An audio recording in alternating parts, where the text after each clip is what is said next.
अंसार अब्बासी साहब की एक स्टोरी चल रही है, आज गर्दिश कर रही है कि जी 9 मई के वाक़यात इमरान फैज़ हमीद गठजोड़ जो है ना, उसका ISPR ने दावा नहीं किया। और उन्होंने स्टोरी में अंसार साहब ने ये भी बताया कि उन्होंने हुकूमत के वज़रा से भी पूछा कि जनाब फैज़ हमीद शामिल हैं 9 मई वाले उसमें केस उनके ऊपर है या नहीं है। तो वफाकी वज़रा ने उनको आगे से कहा कि जनाब ये तो ISPR या मुतलका लोग ही बताएंगे। तो उनका ये कहना ये था कि इस वक्त तक की सिचुएशन है उसके अंदर लग नहीं रहा कि इमरान खान जो है वो जनरल फैज़ जो है वो 9 मई के अंदर जो है वो किसी भी लिहाज से चार्जेस उन पर फ्रेम हुए हैं। तो मैंने फिर कंसर्न एक जगह से पूछा तो मुझे पता चला कि ऐसा नहीं है। ISPR ने ये नहीं कहा जैसे कि ये कहा जा रहा है कि जी जनरल फैज़ 9 मई से उनको कोई ताल्लुक़ नहीं है उनके चार्जेस का, क्योंकि ISPR ने एक बड़ी इंपॉर्टेंट लाइन लिखी है कि जो प्रेस रिलीज़ आया था उनकी सज़ा का कि involvement of convict in fomenting vested political agitation and instability in cohorts with political elements and in certain other matters is separately being dealt with। ये वो लाइन है जो 9 मई को डील करती है। तो इसमें मुझे पता चला कि अगर तो ये लिखते हैं ना इसके अंदर ISPR के प्रेस रिलीज में अगर लिखते हैं कि the matter is has been separately dealt with, has been अगर होता या हैड बीन होता तब तो मसला ये था कि जी वो हो गया उसके अंदर और या वो नहीं हुआ, वो उसमें नहीं पाए गए या ये मामला ऑन गोइंग है। मैं आपको बड़ी जिम्मेदारी से बता रहा हूँ कि 9 मई में जनरल फैज़ हमीद साहब की involvement along with Imran Khan साहब, ये मामला according to the ISPR press release भी ऑन गोइंग है। उसको अभी मजीद इन्वेस्टिगेट किया जा रहा है, उसमें मजीद शवाहिद इकट्ठे किए जा रहे हैं। इसलिए यहाँ पे लफ्ज़ हैज़ डेल्ट विद यूज़ नहीं हुआ, हैड डेल्ट विद यूज़ नहीं हुआ, इज़ बीइंग डेल्ट विद हुआ है, इट्स ऑन गोइंग। एक तो ये बात। दूसरी बात यह है कि कल मैं आपको स्टोरी पूरी सुना रहा था जनरल फैज़ की, बातें तो बहुत इतनी ज़्यादा हैं और जो कोई आम सोर्सेज से नहीं हमें पता चली, वो बड़े आला सोर्सेज से पता चली, बड़ी क्रेडिबल बातें हैं। जैसे मैं आपको बता रहा था वो बात रही गई थी, वो प्रोग्राम का टाइम ख़त्म हो गया कि जब जस्टिस काजी फ़ाइज़ ईसा पे इमरान खान साहब ने रेफरेंस दायर किया तो मेरी उस वक़्त इमरान खान साहब से मुलाकात हुई, प्राइम मिनिस्टर थे वो ऑब्वियसली। तो मैंने उनसे पूछा, मैंने उनसे कहा कि मैंने हल्की आवाज़ में पूछा, मैंने कहा कि पता नहीं कौन कौन क्या सुन रहा हो। मैंने कहा प्राइम मिनिस्टर साहब ये जो आपने जैसे फ़ाइज़ साहब पे किया है ना रेफरेंस दायर, ये आपके गले पड़ जाएगा। और जहाँ तक मेरी इन्फॉर्मेशन है, ये मैं इमरान खान साहब से मुकालमा कर रहा था, जहाँ तक मेरी इन्फॉर्मेशन है आपने ये, मैंने शायद कहा कि जनरल फैज़ के कहने पर ये दायर किया रेफरेंस, तो और ये आप फंस जाएंगे, उनका कोई मामला आपस का शायद चल रहा है, कोई आपस में ज़ाती तौर पे वो हुए हुए हैं और आप बिला वजह उसके अंदर फंस रहे हैं बीच में। तो इमरान साहब ने ये नहीं कहा कि जनरल फैज़ ने नहीं ये कहा उनको या जनरल फैज़ इनके पीछे नहीं है।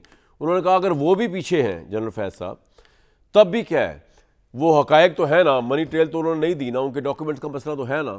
खैर मैं उसको समझाता रहा, इमरान साहब उस वक्त अच्छा। अब एक और मैं आपको बात बताऊँ इंटरेस्टिंग जो अब तक सामने नहीं आई जनरल फैज़ के बारे में। मैंने आपको कल बताया था कि जनरल बाजवा ने मुझे बताया कि इमरान खान साहब से पहली मुलाकात हुई जब Imran Khan obviously prime minister नहीं थे, वो जनरल फैज़ ने करवाई थी। और उस वक्त जनरल बाजवा बड़े अनइम्प्रेस्ड हुए थे। इमरान खान साहब बड़े कैजुअल वे में आए थे, ट्रैक सूट पहना हुआ था, चप्पल या जॉगर्स क्या पहने हुए थे उन्होंने नीचे, तो उनकी बातें भी उनको कोई इतनी इंप्रेस नहीं की जनरल बाजवा को। तो उनके जाने के बाद जनरल बाजवा ने बड़ी हैरत से, जनरल फैज़ ने मुलाकात करवाई थी ये, तो जनरल फैज़ से बड़ी हैरत से उन्होंने पूछा कि ये हमारी चॉइस है नवाज़ शरीफ और जरदारी वगैरह इनके बाद नवाज शरीफ साहब और पीपल्स पार्टी के अलावा। तो जनरल फैज़ ने कहा जी अब फ़िलहाल तो यही चॉइस है। तो ये पहली मुलाकात उन्होंने करवाई थी। इसी तरह तो जनरल फैज़ वॉज इंस्ट्रूमेंटल। इसी तरह एक बहुत अहम बहुत अरबपति शख्सियत है, उन्होंने मुझे बताया, फ़ेस टू फेस बताया कि उनकी पहली मुलाकात भी जनरल फैज़ हमीद ने करवाई थी इमरान खान से प्राइम मिनिस्टर उनके बनने के बाद। और वो जो अरबपति शख्सियत है उन्होंने बताया कि हमारे को मामला फंसे रहते हैं गवर्नमेंट से, तो हमें जनरल फैज़ हमीद ने मशवरा दिया था कि आप प्राइम मिनिस्टर से बना के रखें, आपके जहाँ मामले फंसेंगे प्राइम मिनिस्टर आपको फैसिलिटेट करेंगे। एलिजिडली ये उनकी गवाही है, जो उन्होंने मुझे बताया, जो अरबपति शख्सियत है। और उन्होंने कहा कि जनरल फैज़ ने उनको कहा कि मैं आपको मिलवाता हूँ इमरान खान से। तो इमरान खान हालांकि कोई ज़्यादा फ़ैन नहीं है उन अरबपति शख्सियत के उस वक़्त, लेकिन वो मिले और बकौल उन शख्सियत के, वो जो अरबपति शख्सियत थे, उन्होंने बताया कि इमरान खान ने कहा कि आपने मुझसे जो भी बातचीत करनी हो तो मैं हर वक्त अवेलेबल नहीं होता। एक तो उन्होंने फ़राह का नाम लिया, फ़राह गुज्जर जो है, और एक उन्होंने जनरल फैज़ का कहा कि जनरल फैज़ से भी आप बात कर सकते हैं और इनसे भी बात कर सकते हैं। बकौल उस अरबपति शख्सियत के जनरल फैज़ को अरबों रुपए उन्होंने दिए हैं, अरबों रुपए।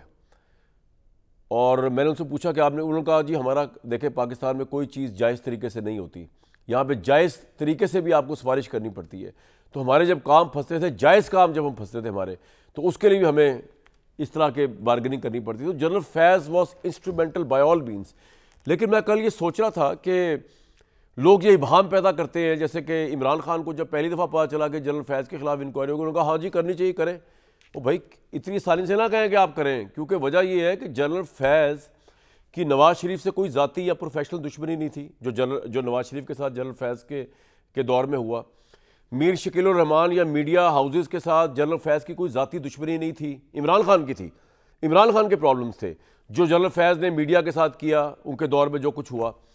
जनरल फैज़ की शौकत सिद्दीकी को थ्रेट करने की कोई ज़रूरत नहीं थी। ये सब कुछ जो हो रहा था, जनरल फैज़ को कोई ज़रूरत नहीं थी असम्बलियाँ मैनेज करने की। इस सब के बेनिफिशरी या सब जो हो रहा था वो इमरान खान की वजह से हो रहा था। इमरान खान के ये राइवल्स थे। इमरान खान ने का नारा ये था मुंह पे हाथ लगा के 2011 से, इनको नहीं छोड़ूंगा मैं। तो फिर उन्होंने नून लीग और पीपल्स पार्टी को, खासतौर नून लीग के बंदे को नहीं छोड़ा, करवाया जनरल फैज़ से। लेकिन जनरल फैज़ ने किया इमरान खान की इंस्ट्रक्शंस पे। अगर आपको अभी भी यकीन नहीं आ रहा तो मैं आपको, परवेज़ इलाही साहब जो हैं, जो पता नहीं प्रेसिडेंट है क्या है, और बड़े अब तो आंखों के तारे इमरान खान साहब के और बड़े क्लोज रहे, उन्होंने वो बताएंगे आपको जो उनके थाती थे कि इमरान खान का मिजाज क्या था। इससे आपको इवेल्युएट करने में आसानी होगी ये बात कि जनरल फैज़ जो कुछ कर रहा था, चाहे अपने आर्मी चीफ बनने के लिए कर रहे थे, लेकिन वो कर रहे थे इमरान खान की इंस्ट्रक्शंस पे और इमरान खान को खुश करने के लिए। परवेज़ इलाही ने इस चीज़ की गवाही दी है। इमरान खान क्या सोच रखते थे अपने मुखालफीन के बारे में सियासी, सुनवाएं। शौक बड़ा मैंने बदले लेने। अब भी कहता है कुछ एमएनएस मिले, उनको कहा कि ये सारे ठीक हो जाएं, मैंने तो उनसे ये कर दूंगा और उनको नैब के वाले कर दूंगा, उनको एफआई। तो ये हुक्मरानी का तौर तरीका है। आप लोगों के दिल जीते, अब जरूरत ही ना पड़े इतनी भाग दौड़ की। इमरान खान की बदला लेने की इंसिडेंट को जनरल फैज़ हमीद ने पूरा किया। और मैं आपको एक वाक़या बड़ी जिम्मेदारी से बताता हूँ। ये मुझे जनरल कमर जावेद बाजवा साहब ने एज़ आर्मी चीफ बताया था। उन्होंने मुझे बताया कि इमरान खान हर दूसरे दिन मुझे कहते थे बुला के कि फ़लाँ बंदे को, आप आर्मी चीफ़ हैं, आप फ़लाँ अपोजिशन लीडर को जेल में डाल दें, फ़लाँ अपोजिशन लीडर को जेल में डाल दें, फ़लाँ को जेल में डाल दें।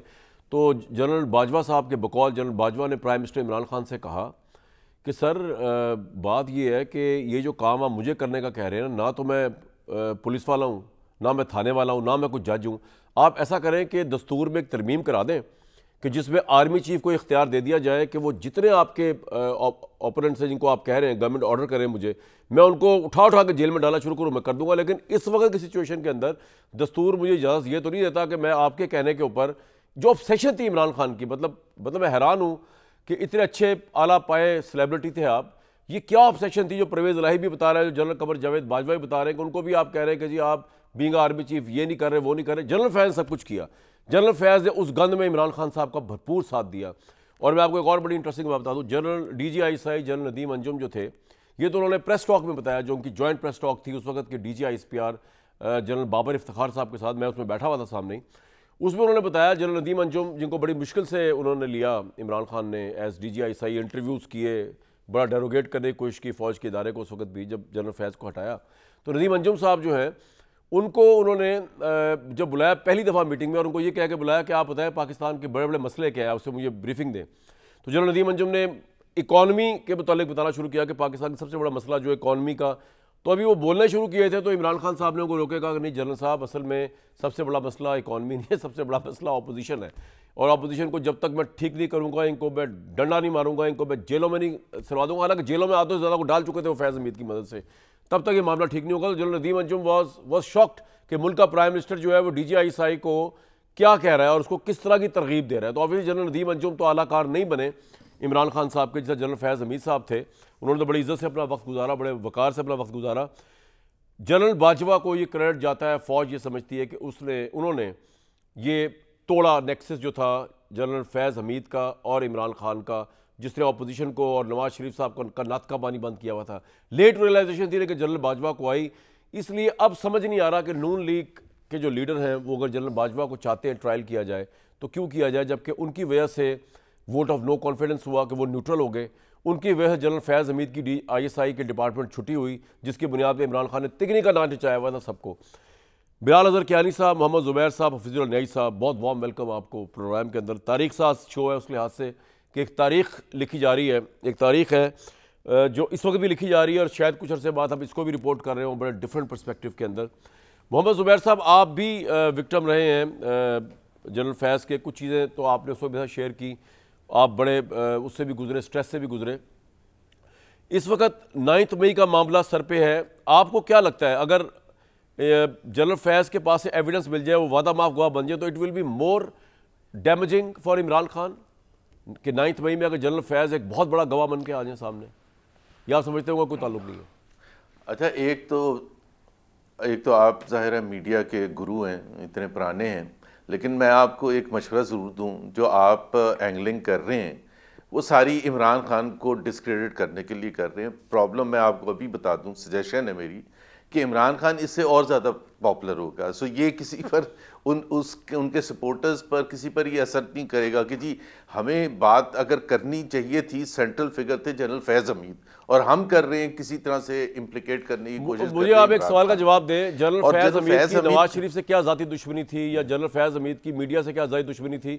ये दुश्मनियां तो इमरान खान की थी, वो परवेज़ इलाही भी बता रहे हैं कि उनको तो बदला लेने की उनकी फितरत है। बिल्कुल, तो उनका फैज़ हमीद तो इंस्ट्रूमेंट था ना उसका इमरान खान का। एक नहीं, जो आप प्रमोट करने की कोशिश करें, मैं एक जाहिर सी बात है, सबसे ज़्यादा अगर पाकिस्तान में इंस्टीट्यूशन जो वो है जिसको सारे पाकिस्तान मानता है कि पाकिस्तान आर्मी जो है वो एज एन इंस्टीट्यूशन, उनकी जो एक जो प्रोफेशनलिज्म है उसको सब मानते हैं। अब जो मुझे समझ नहीं आती आप सबकी कहानी में, वो ये नहीं समझ आती कि 2017 का एक वाक़या आपने भी बताया होगा, जो हमने पढ़ा है और मेरा ख्याल है वो सही भी है, कि 2017 में एक हाउसिंग सोसाइटी के हवाले से जनरल फैज़ की इन्वॉल्वमेंट थी और किस तरह से उन्होंने ज़बरदस्ती पैसे लेने की कोशिश की और जो भी अपने ओहदे का गलत इस्तेमाल। ही वॉज अ 2-स्टार जनरल एट दैट टाइम, ठीक है। अब वो इतना बड़ा एक वाकया हुआ और इंस्टीट्यूशन को भी पता होगा, अगर नहीं पता तो मैं नहीं मानने के लिए तैयार।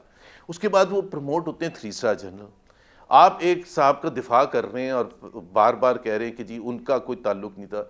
3 स्टार जनरल बनाया, फिर उनको एडिशनल जनरल बनाया, फिर उनको ISI का चीफ बनाया। ISI का चीफ भी इतनी प्रोलॉन्ग, आपने कहा आखिर में उनको एकदम से ख्याल आया जनरल बाजवा को, और फिर उसके बाद उनको जो भी मूव किया एज कोर कमांडर। पॉइंट ये है कि मैं आपको जनरल बाजवा के तारीखी अल्फाज बताऊं, अगर आपके पास होगा भी, वो क्लिप भी होगा। ये मार्च 2022 की बात है, just a few days before the vote of no confidence.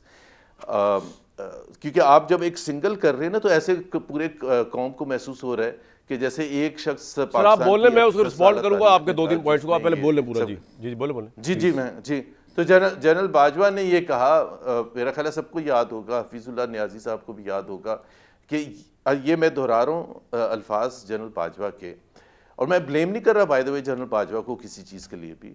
General Bajwa ने ये कहा कि ये एक हकीकत है कि पिछले 77 साल या 78 साल फ़ौज पॉलिटिक्स में मुलव्वस रही है, जो कि गैर आइनी अमल था। ये जनरल बाजवा के अल्फाज है। अब फौज का उन्होंने कहा, उन्होंने ये नहीं कहा कि फैज़ हमीद इस पे गैर आइनी तरीके से अमल दरामद, जो कि कर रहे थे general Faiz, there is no denying that fact. और मैं अपनी कहानी दोबारा नहीं दोहराना चाहता, मैंने एक दफ़ा दोहरा दी थी कल टीवी पर। I don't want to repeat that. I suffered directly at the hands of general Faiz, but I don't want to go through it again. So मेरे लिए सबसे ज़्यादा इंपॉर्टेंट चीज़ है, पाकिस्तान को अगर दुरुस्त करना है तो हमें सब हक़ाइक़ सामने, किसी को डिफेंड नहीं करना चाहिए। उसमें कोई भी फंसता है, इमरान खान फंसता है, फैज़ हमीद फंसते हैं, नहीं फंसते, उससे कोई ताल्लुक नहीं है। अगर आपने इंसाफ करना है, हाँ अगर आपने किसी पॉलिटिक्स करनी है, मैंने आपको कहा था, अगर आपने पॉलिटिक्स करनी है, जो कि अब दोबारा से ट्राई करने की कोशिश की जा रही है, उससे इमरान की पॉपुलैरिटी कम नहीं होगी। May 9 का जहाँ तक ताल्लुक है, जो आपने कहा, और आपने सही कहा कि ISPR उसकी उसमें प्रेस रिलीज में ऐसे ही है कि उसका महसूस होता है कि वो सब होना है। लेकिन मसला मेरे लिए ये है कि वो मिलिट्री कोर्ट में उनका ट्रायल होना है जनरल फैज़ का, अगर May 9 के हवाले से अभी और जो भी होगा, और इमरान खान के लिए अगर उसमें इम्प्लिकेट करने के होगा तो इमरान खान का सिविलियन कोर्ट में होगा। तो how will the to be manage together के ये तो नहीं हो सकता सिविलियन कोर्ट में कहा जाए कि जी मिलिट्री कोर्ट में जनरल फैज़ ने ये कहा था कि इमरान खान भी इन्वॉल्व थे। लेकिन जो अभी तक शवाहिद हमारे पास आए हैं कामरान इमरान खान के May 9 के, वो ये आए कि हुकूमत की तरफ से कि 7 मई को एक मीटिंग हुई थी, उसमें 3 को पुलिस वाले छुपे हुए कुर्सियों के पीछे बैठे हुए थे और उन्होंने रिपोर्ट किया कि जी ये एक प्लानिंग हो रही थी। This is the entire thing. पौने 3 साल या 2.5 साल में हमारे नहीं होगा 9 मई में अगर फ्रेम किया जाए इमरान खान को फैज हमीद को वादा माफ गवाह नहीं हो सकता है, हो सकता है। हाउ कैन आई से? अच्छा, मैं ये कह रहा हूँ 2.5 साल में जो हुकूमत ने लेके आई है वो ये लेके आई है कि 3 या 2 पुलिस वाले छुपे हुए बैठे थे, मीटिंग हो रही थी, उसमें कुछ 40 बंदा बैठा था जिसको किसी को सर, आपका पॉइंट आ गया, 2 बातें, और उन्होंने रिपोर्ट कर दिया। उनके पास कोई एविडेंस नहीं है रिटर्न, उनके पास कुछ भी नहीं है। सर ये आपका पॉइंट आ गया। बात ये है जुबैर भाई, 2 बातें आपने, एक तो जो मुझे पर्सनल कही, मैं उसको जरा जवाब दे दूं। आपने कहा कि मैं कोई एंगलिंग कर रहा हूं और मैं किसी को प्रमोट कर रहा हूं और उससे इमरान खान की पॉपुलैरिटी को, sir who gives a damn to anyone's popularity? मैंने कहा आप ये जो कर रहे हैं इससे और पॉपुलर होगा। सर सुन तो ले, मुझे आई गिव अ डैम, वो क्या होता है यार, मुझे इससे क्या है? मैंने अपनी कब्र में जाना है, अगर कोई चीज मुझे सच्ची लग रही है तो अवाम पागल भी हो जाए किसी के लिए तो मुझे इससे क्या फर्क पड़ता है? सर अवाम इफ्तिखार चौधरी के लिए पागल हुई हुई थी, मैं कह था जाली मूवमेंट है, इससे मुझे क्या कोई फर्क नहीं। आप जब नून लीग में थे तो आपकी पॉपुलर 3 हुकूमत थी पंजाब में। मैंने यहां से सानिया मोल्टन की रिपोर्ट, पॉपुलर लोगों के खिलाफ तो जिहाद करना मेरा ऐन फर्ज है, मैं पैदा इसलिए हुआ हूं। आपकी गवर्नमेंट के खिलाफ मैंने पूरा जिहाद किया जिस वक्त आप नून लीग में थे। सानिया मोल्टन की मैंने बैंड बजा दी आपकी गवर्नमेंट की। इमरान खान ने जब बुजदार को अपॉइंट किया उसकी बैंड बजाते रहे। मुझे आपको पता है आर्मी चीफ ने बुला के डांटा जनरल बाजवा ने, जब एक पेज चल रहा था, उन्होंने कहा कि तुम रॉ के एजेंट हो, कि तुम इमरान खान की इतनी साफ सुथरी गवर्नमेंट को चलने नहीं दे रहे 8 से 9, तुम रोज तुमने उठा। मैंने कहा सर आपकी इज्जत इसलिए नहीं करते कि आपके हाथ में डंडा है, आपकी इज्जत इसलिए करते हैं कि आप पॉलिटिकली नॉन कॉन्ट्रोवर्शियल होते हैं। आपने एक अजीब से बंदे को एक बंदे के साथ पूरे इदारे को लगा के पूरे इदारे को क्लाउडेड किया, ये मैंने कहा जनरल बाजवा को। He was then army chief.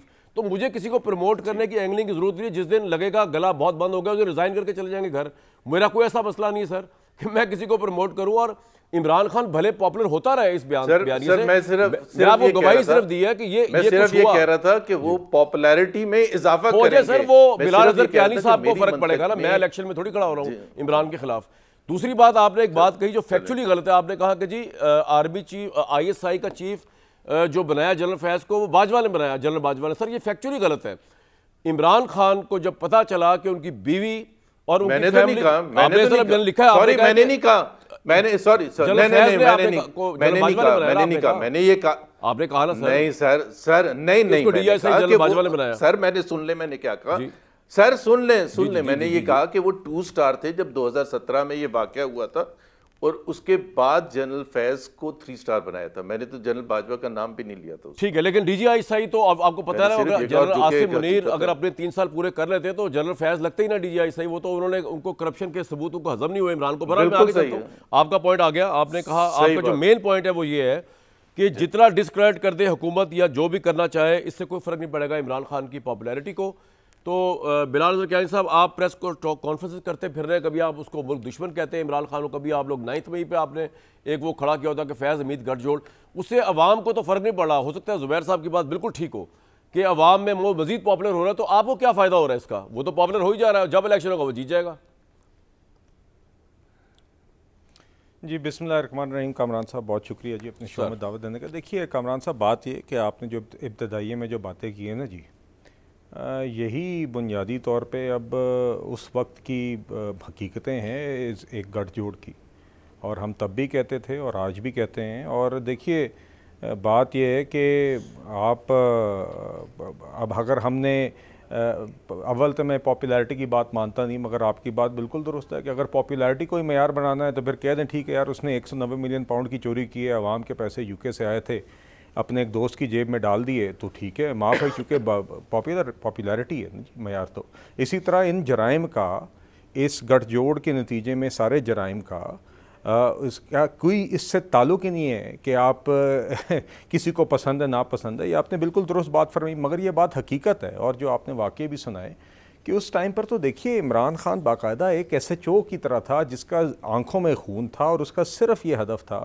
कि अपनी सारी अपोजिशन के लोगों को किस तरह वो लीडरशिप को सीनियर टियर 1 टियर 2 किस तरह उनको जेलों में डाले, भोंडे केसेस बनाए। मतलब कि राना सनाउल्लाह साहब का आप केस ले लें, नवाज शरीफ साहब से लेके शहबाज शरीफ साहब, मरियम साहिबा, राना सनाउल्लाह साहब, एहसन इकबाल, ख्वाजा आसिफ, एक लंबी फहरिस्त है जिनके खिलाफ उनने अपना पूरा ये शौक पूरा किया और ये 7 साहब इनेबलर थे और जिनके खिलाफ अब जो कन्विक्शन हुई है वो आप जानते हैं कि 15 महीने की तवील लीगल प्रोसेस के बाद, जिसमें उनको अपनी दिफा का मौका भी मिला, अपनी दिफाई टीम भी लीगल टीम का भी मौका मिला, 4 चार्जेस उनके खिलाफ फ्रेम हुए और उनमें से 4 चार्जेस पर उसकी कन्विक्शन निकली। तो देखिए फ़ौज ने आज एक मिसाल कायम की है। ये बात होती थी कि जी इस रैंक का और इस तरह के मनसब पे रहे हुए अफसर के, लेकिन बिलाल साहब एक बात है कि एक बात जुबैर साहब की इसमें दम है कि अगर वो मुझे कहते हैं ना, मगर ये आज फौज ने साबित किया है कि वो ठीक है। लेकिन बिलाल साहब पॉइंट ये है कि अगर जुबैर साहब मुझे कहते हैं ना कि जी मेरे ये वाकयात बताने से इमरान खान की पॉपुलैरिटी को और बढ़ रही है, मुझे इसलिए फर्क नहीं पड़ता कि I am not a political contender to Imran Khan.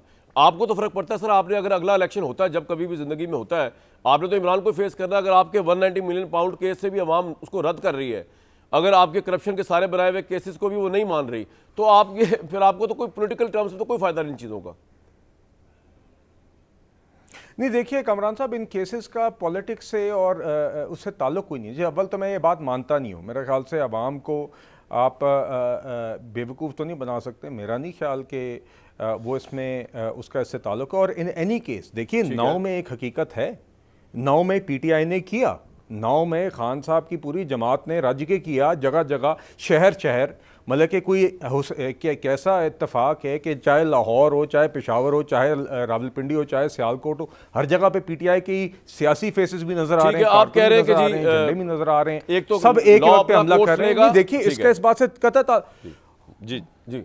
और देखिए दूसरी बात ये कि कामरान साहब देखिए आप पॉपुलैरिटी वो समझ रहे होंगे कि वो पॉपुलैरिटी गेन कर रहे हैं, मगर आजकल भी जो बात है, जो खान साहब की 10 दिन पहले की ट्वीट है जो आज भी कायम है, ये जो ज़बान आप अपने अफवाज के खिलाफ इस्तेमाल कर रहे हैं, देखिए ये सियासत से हटकर है, ये सियासत से बियॉन्ड आपका पॉइंट आ गया, रेड लाइन क्रॉस होती है इसमें। ये नहीं हो सकता कि आप अपनी अफवाज के खिलाफ इस तरह की ज़बान इस्तेमाल करें। आपके जराइम, आपका 9 में आपका 190 मिलियन पाउंड, आपकी अपनी अफवाज के खिलाफ हमले, इसका पॉपुलैरिटी से कोई ताल्लुक नहीं है। ये हरगिज़ काबिल कबूल नहीं। सर पॉइंट आ गया आपका।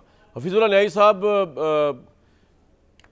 क्या इससे कोई फ़ायदा नहीं हो रहा अगर, तो ये सब कुछ फिर इसका कोई डैमेजिंग कॉन्सिक्वेंस नहीं है इमरान खान के लिए? अगर जनरल फैज़ हमीद की वादाबाब गवाह भी बन जाए 9 मई के अंदर, अगर कोई फ़र्क ही नहीं पड़ा उनकी पॉपुलैरिटी को, जैसे जुबैर साहब कह रहे हैं। एक सवाल ये, और दूसरा ये कि जनरल बाजवा का जो ट्रायल का मुतालबा कर रही है PMLN की क़यादत, वो इसलिए मुश्किल लग रहा है कि वो शायद इदारे की सोच है, वो तो उन्होंने तो एनेक्स तोड़ा इनका, फैज़ हमीद साहब का और इमरान खान साहब का। सर अब पहले मेरे पे तनकीद करने के बाद आप तजिया कर लें, जो मेरा सीना हाजिर है। जी जी जी, मुझे पता है। नहीं मैं क्योंकि माड़े बंदे भी निकलती है ना फ्रस्ट्रेशन, जुबैर साहब की भी और आपकी भी। मैंने जो कुछ जुबैर का हशर नशर देखा है, कोई जो फातरो अक्ल ही अब आपके ऊपर कोई जो है थोड़ा बहुत बात कर सकेगा। मैं तो डिफेंस दिया। और ये नहीं, यही तो मैं कह रहा हूँ कि जो कोई जुबैर साहब के साथ हो गई है शो के अंदर, कुछ भी नहीं हुई भाई, आप बिला वजह कही जा रहे हैं। जुबैर साहब भाई है मेरे, लो और मेरी जुर्रत है कि मैं आपके शान अक़दस में गुस्ताखी करूं। सर माफ कर दे, माफ कर दे। जमीनों आसमानों पे तो सारी माफ कर दे, माफ। जमीनों आसमानों पे तो सारी तारीफें अल्लाह ताला के लिए हैं, और जो कोई बच्ची कुछ है उसका बहरहाल बहुत कुछ उसका जो है माफी, अल्लाह से माफी मांगता हूं मैं। अब सर तज़िये पे आ जाए प्लीज। बहुत आपने तंज के तीर चला लिए कामरान शायद के जी सर, अब आप आगे आ जाओगे। आपने खुद ही कहा है कि कुछ ना कहे। अच्छा देखा जी कामरान, मैं तो हैरान हूँ कि पत्नी आप किस दुनिया में रहते हैं। मैं बिल्कुल जुबैर साहब से मुतफ़िक़ नहीं हूँ कि आपका कोई एजेंडा है, लेकिन मैं आपकी सादगी पे मार ना जाऊँ। ऐ खुदा, आपकी सादगी से आपने अपना सारा इंट्रो बयान फरमाया, मैं तो उसी ने मुझे मबहूत करके रखा हुआ है। मैं तो हक्का बक्का सजदर हूँ कि यार इस इंट्रो के ऊपर, इस इंट्रो के अंदर से कोई कीड़ा निकालना, खोज निकालना इतना परफेक्शन तो दफा करें इंट्रो को। मेरे सवाल का जवाब दें। आप मेरे इंट्रो में फंस गए, छोड़ दें मेरे इंट्रो को, आप सवाल का जवाब दें। सारे सवाल ये 3 बैठे हैं जिनमें मैं सबसे थको दानिशवार हूँ, सबसे बड़े दानिशवार जुबैर साहब और कैनी बैठे हैं। इनसे पूछ लें कि आपके इंटरव्यू में हमारे सारे सवालों के जवाब मौजूद थे, पता नहीं आप उसके बावजूद बारह लगा आप देखिए कामरान सर, देख मेरी जो अपनी अक्ल है ना, मैं उसकी बड़ी रिस्पेक्ट करता हूँ, वो ज्यादा नहीं है लेकिन जितनी कुछ है इस सारी सियासत के बारे में उसकी बड़ी रिस्पेक्ट करता हूँ। ये सारा जो आज कजिया है जो हम खड़े हुए हैं, इस सारी बर्बादी का सब तो सरगुना है, उसका नाम है जनरल बाजवा। मुझे ना बताएं कि लेफ्टिनेंट जनरल जो है पाकिस्तान के अंदर, वो जनरल बाजवा की मर्जी के बगैर, उसके इशारे अबरू के बगैर वो यहाँ मुतारिक था। और बाजवा साहब को जैसे कोई शाला खोम आया था और कोई माफिया तोड़ रहा था और कोई माफिया बन चुका था और नेक्सस तोड़ रहा था, कि मेरी अक्ल की अपील नहीं करती। बेशक आप लोग सारे सच है, लेकिन मैंने अपनी अक्ल की रिस्पेक्ट करनी है। ये एक बाजवा जो है जनरल अयूब खान के बाद इस मुल्क का जो सबसे बड़ा मुजरिम है बाजवा है। ये क्या आसिम मुनीर साहब ने इमरान खान को हटाया है जो मुस्लिम लीग तलमला रही है? ज़ाहिर बाजवा ने हटाया है। और ये कोई प्लान आज का था? ये सारी ये देखें, आज सारे सुन रहे होंगे, मरीम नवाज साहब ही सुन रहे होंगे, ये मेरे गवाह बैठे हैं आपके पास, गवर्नर जुबैर साहब, ये मुस्लिम लीग के बड़े अहम ओहदे पे थे। खुदा गवाह है कि अप्रैल से बाद खाकान अब्बासी साहब हैं, नवाज शरीफ साहब हैं, इसहाक डार साहब हैं, मैं कहता हूँ सारी अब लीडरशिप जो 12-14 बाद में आते, एक से पूछ ले कि आपने कहा कि आप ये वोट ऑफ नो कॉन्फिडेंस ना लाएं, ये बाजवा का बड़ा सिनिस्टर प्लान है। ये जो गेम कर रहे थे जी, बाजवा साहब फैज़ हमीद को उधर लेके जाना चाहते हैं और फैज़ हमीद जाता नहीं है। बाजवा साहब जनरल रिजवान को तो निकल गए, आज तक उसकी कानू कान खबर नहीं हुई, और बाकी जो फैज़ हमीद थे वो घबराए हुए थे। देखें इनके दरमियान में हवा आखिरी दम तक नहीं घुस सकती थी। जो कुछ किया फैज़ हमीद, चाहे इमरान खान साहब के लॉन्ग मार्च के स्पॉन्सर कराए हैं, सबसे पीछे दिमाग जो था ऑन बोर्ड था। कुछ चीज़ों में दिमाग बाजवा साहब को हर चीज़ में ऑन बोर्ड था। और दूसरी बात यह है कि हमारी इंस्टीट्यूशन के अंदर वो कहता है मुज़मर है तामीर में एक सूरत खराबी की, सबसे बड़ी हमारी इंस्टीट्यूशन खराबी क्या है? ये इंस्टीट्यूशन फैसला करता है। जिन दो जनरलों की आपने प्रेस कॉन्फ्रेंस का जिक्र किया, उन्होंने क्या कहा था? मैं आपके प्रोग्राम में पहले भी 1-2 दफा जिक्र कर चुका हूं। उन्होंने कहा था हम ये फैसला मार्च में कर लिया था 2021 में कि हमने इसको हटाना है, और फिर अगले देखें सुने उनकी दोबारा अपनी रिकॉर्डिंग उनके पास, मैं बार बार सुनता हूं। तो सर आप कहना क्या चाह रहे हैं? सर सुनता हूं, उन्होंने कहा मैं यही कहना चाहता हूं, आप सुन रहे हैं, आप सुने ना बात। और उन्होंने कहा 18 साल नाफिज रहेगा। ये इमरान खान साहब को हटाने का, नवाज शरीफ साहब को हटाने का इंस्टीट्यूशन का फैसला है। अब ले आए नवाज शरीफ साहब को, ये मुस्लिम लीग नून का लीडर नवाज शरीफ साहब है, शहबाज शरीफ साहब है। कैनी साहब से कहे ना कि क्यों लीडर को अबेंडन कर दिया इन्होंने? ये सारी ये इतनी जालिम पार्टी है कि इन्होंने बाजवा साहब के हाथ में इस तनदेही से इस्तेमाल हुए कि अपने लीडर को अबेंडन करके बैठे हैं। बाकी पति उनकी मर्जी है, नहीं है, मुझे कोई गर्ज नहीं है, ठीक है। लेकिन हकीकत यह है कि ये अब बात आई इमरान खान साहब के। इमरान खान साहब के लिए जुबैर ने बिल्कुल सही कहा है। इमरान खान साहब के लिए तब कुछ चीज़ डैमेज होगी, किसी सियासतदान के लिए क्या चीज़ डैमेज है? वो है उसकी पब्लिक सपोर्ट कम हो जाए। मुझे बताएं कौन सा आपने हुनर रमाया है कि इमरान खान साहब की पब्लिक सपोर्ट कम हुई हो? और फिर इमरान खान साहब की पब्लिक सपोर्ट आई कहां से है? क्या इमरान खान ने कश्मीर फतह किया था? क्या इमरान खान से 50 लाख घर दिए थे, 1 करोड़ नौकरी दी थी? फौज के खिलाफ बड़ी दलेरी दिखाई थी उन्होंने, 16 पे छोड़ के गया था, जो फौजों को लेकर आई, ये किया था उन्होंने। उसको छोड़े, मैं कह दूं कुछ कर, हाँ मैं बता रहा हूँ ना, ये किया ना फौज के खिलाफ कर लेना भाई। एक तो सर आपकी बात, अब पॉइंट आ गया आपका, अब मैं ठीक है चले कर लें कंप्लीट कर लें। इमरान खान में और आप में एक चीज कॉमन है, वो 90% सारी चीज उसकी शख्सियत की घूमती है, उसकी सियासत, उसके सब क्या प्रोग्राम है जिसमें आप ही दंदनाते फिर रहे होते हैं। सर हम तो तमाशाई बैठ के पैरी, सर आपकी बात सुन रहा हूं मैं तो, तालियां बजवाने के बुला नहीं सर नहीं, आप सुन रहा हूं। खाक बात है कि बात कर ही नहीं पाता, आज तक तसल्ली नहीं हो। सर 5 मिनट बोले आप, माशाल्लाह 5 मिनट बोले अनइंटरप्टेड, मैं सुनता रहा हूं आपको और बड़ी खुशी सुन रहा हूं। यार मैं आपके तहे दिल से ताउम्र शुक्रगुजार हूं जो थोड़ी सी उम्र रह गई है उस तक। देखिए मैं बताऊंगा आपको कामरा, एक आखिरी बात आमीन, एक आखिरी बात सुन लें कि इमरान खान साहब को जो हैंडल करना था वो इन्होंने उसको ऐसे हैंडल किया है कि नवाज शरीफ की सियासत इंटैक्ट रहती और इमरान की सियासत जो बर्बाद थी वो बर्बाद रहती। तो मेरा ख्याल है कि शायद जो उसको हटाना चाह रहे थे वो उसकी सियासत मार्जिनलाइज करती। क्या यह बदकिस्मती है कि आनी साहब के मानने या न मानने से, या मेरे मानने या मानने से क्या होता है?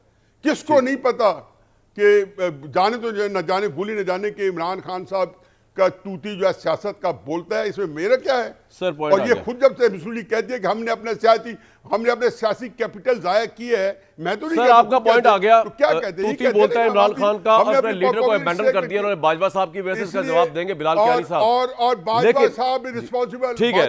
लेकिन जुबैर साहब ने मेरे एक सवाल का जवाब नहीं दिया जो ब्रेक के बाद में लूंगा उनसे, कि बाकी तो बड़ी हक सच की बातें कर दी जुबैर साहब ने, लेकिन जुबैर साहब ने ये नहीं मेरे सवाल का जवाब दिया कि भाई फैज़ हमीद के जितने जराइम है, ख्वाह वो उनके खिलाफ थे, ख्वाह वो पाकिस्तान के खिलाफ थे, वो उनकी पार्टी के खिलाफ थे, साबका पार्टी के, वो सब अगर इमरान खान के बिहेस्ट पे हो रहे थे या अदरवाइज कोई रीजन जुबैर साहब बताए, तो why shouldn't we criticise Imran Khan along with general Faiz Hamid? एक ब्रेक के बाद इसका जवाब लूंगा गवर्नर साहब से। बहुत ही ज़बरदस्त गुफ्तगू चल रही है इस प्रोग्राम के अंदर। हफीजुल न्याई साहब ने तो ऑन स्लॉट कर दिया सब पे ही।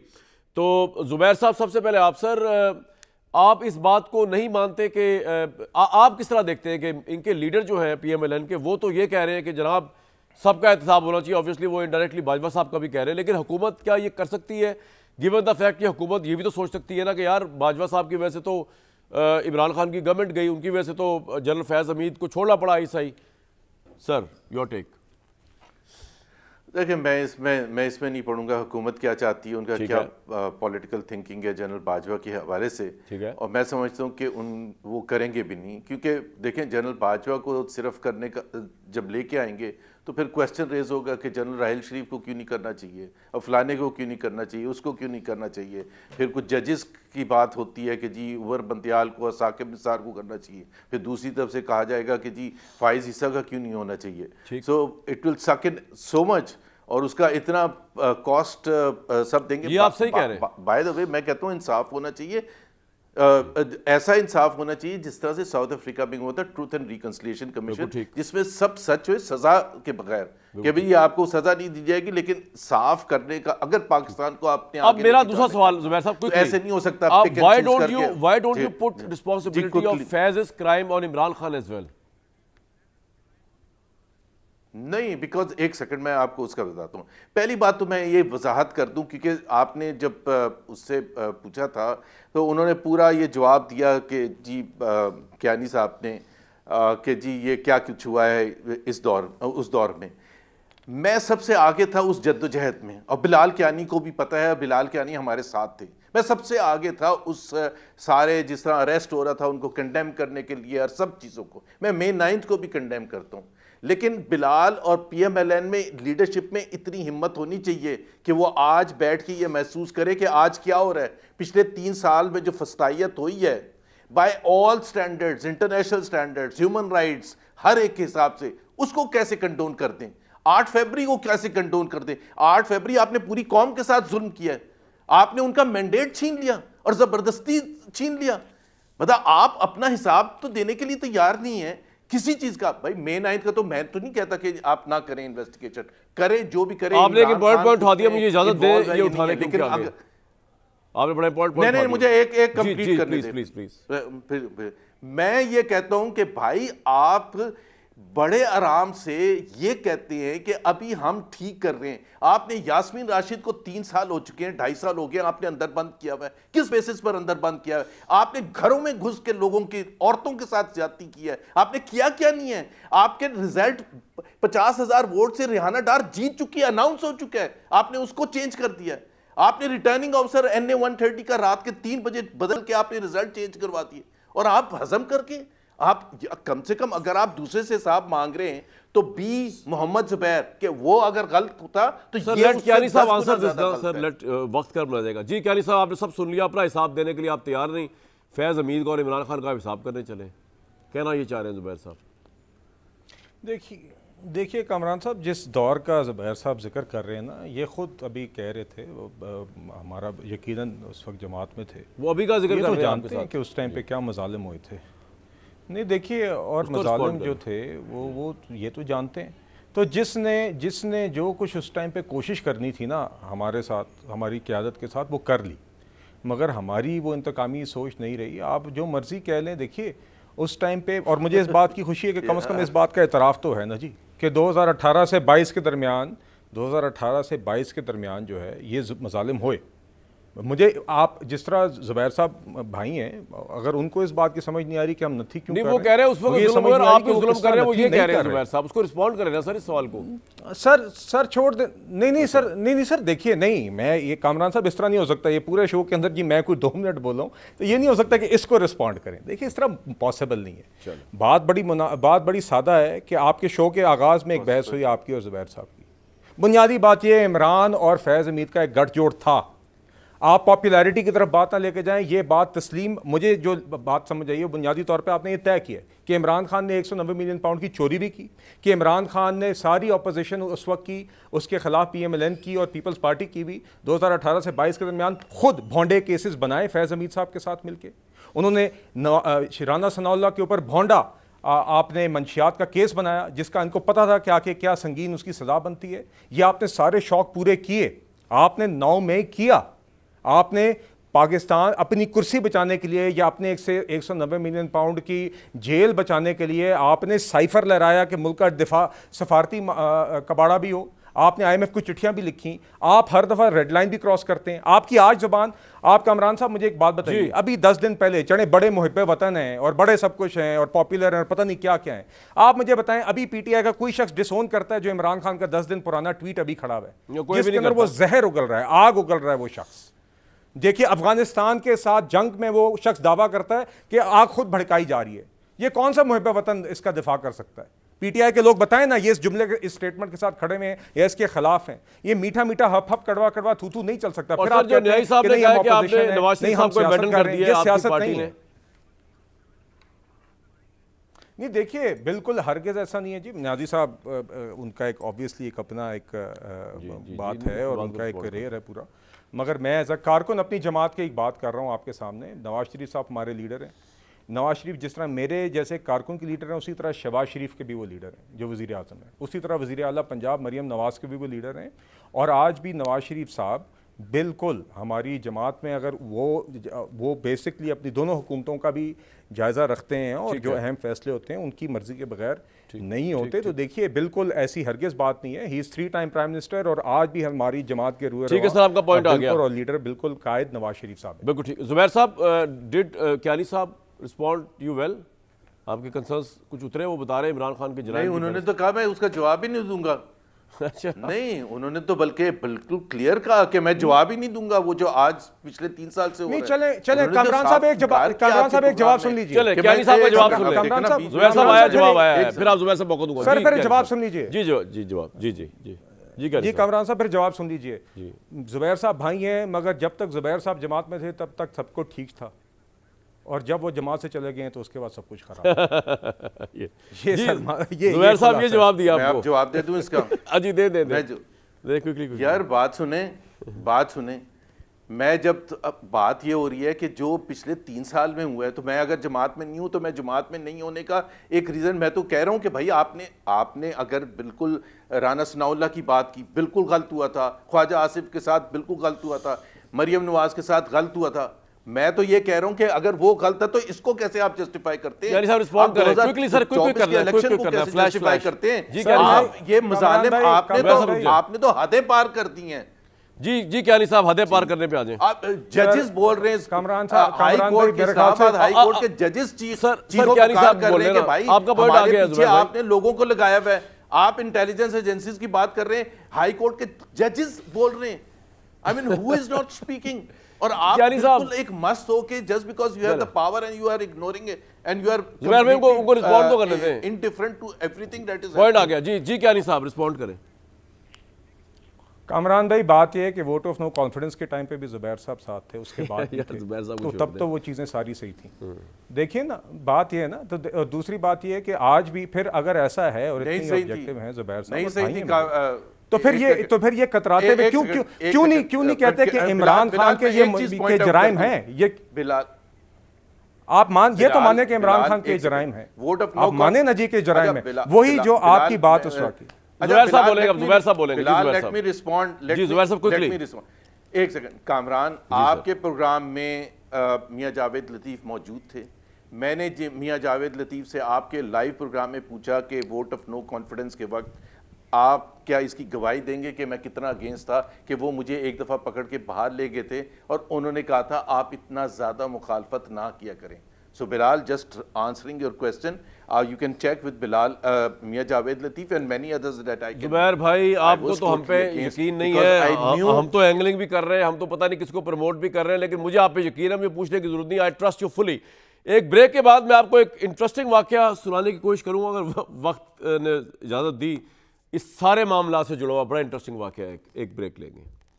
जनरल फैज़ हमीद साहब के जितने भी जुराइम हैं, उनसे आप इमरान खान साहब को, जैसे मैंने पहले बताया, इसलिए अलग नहीं कर सकते कि वो जो कुछ कर रहे थे, ना उनकी पॉलिटिशियन से जनरल फैज़ की कोई प्रोफेशनल मुखालफत थी, ना वो मीडिया के साथ उनकी कोई मुखालफत थी, लेकिन वो सब कुछ उन्होंने किया। उन्होंने सारी चीज़ों को मैनेज किया और ताकत का बेजा इस्तेमाल किया इमरान खान को खुश करने के लिए। उनकी इंस्ट्रक्शंस के ऊपर उनका जो बदले की वो थी भावना जो परवेज़ भाई साहब ने, उसको सेटिस्फाई करने के लिए। कल या परसों किसी और मौके पर आपको बताऊंगा उस ज़माने में मीडिया क्या के साथ क्या हुआ करता था जब जनरल फैज़ साहब, इमरान खान साहब एक पेज पे थे। कल तक इजाज़त।